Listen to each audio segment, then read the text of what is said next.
7. There's a bit of spaghetti western in Roland, too. While Roland Eastchain takes his name and purpose from his kindred spirit in Browning's poem, Clint Eastwood's performance as director Sergio Leone's spaghetti western character the man with no name influenced the character's look and mannerisms. The King character even winks at the comparison in Song of Susanna, telling Roland, as the man with no name, a fantasy version of Clint Eastwood, "You were okay. A lot of fun to partner up with." 6.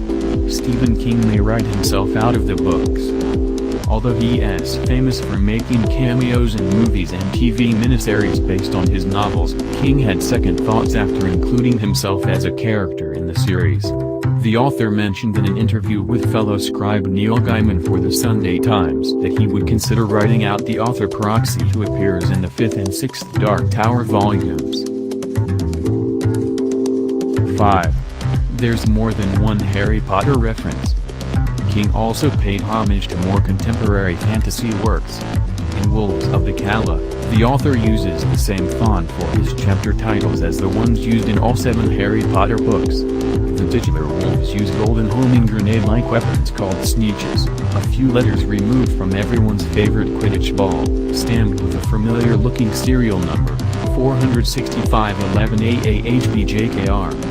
The HPJKR, of course, stands for Harry Potter, J.K. Rowling. 4. The series was an immediate hit.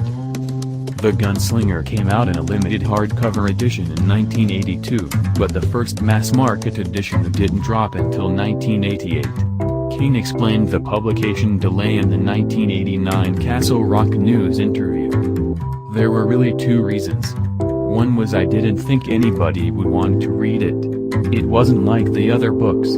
The first volume didn't have any firm grounding in our world. In reality, it was more like a Tolkien fantasy of some other world. The other reason was that it wasn't done, it wasn't complete. It made a certain amount of sense, but there was all this stuff that I wasn't talking about that went on before the book opens, and when the book ends, there's all this stuff to be resolved, including, what is this all about? What is this tower? Why does this guy need to get there?" 3. T.S. Eliot's work also makes an appearance. Browning isn't the only famous poet who influenced King.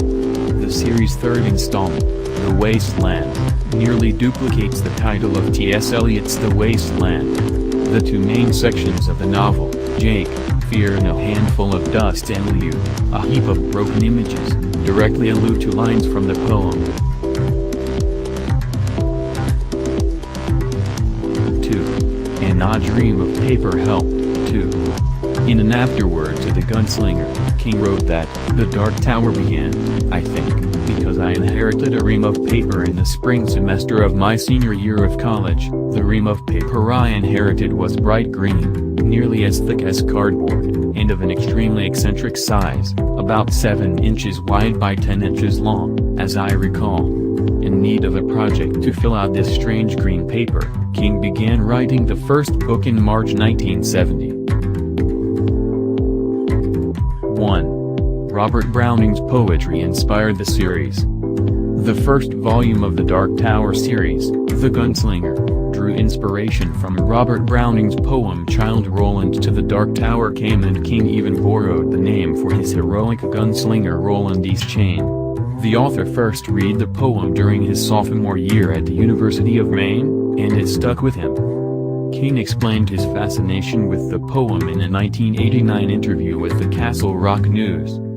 Browning never says what that tower is, but it's based on an even older tradition about Childe Roland that's lost in antiquity. Nobody knows who wrote it, and nobody knows what the Dark Tower is. So I started off wondering, what is this tower? What does it mean? And I decided that everybody keeps a dark tower in their heart that they want to find.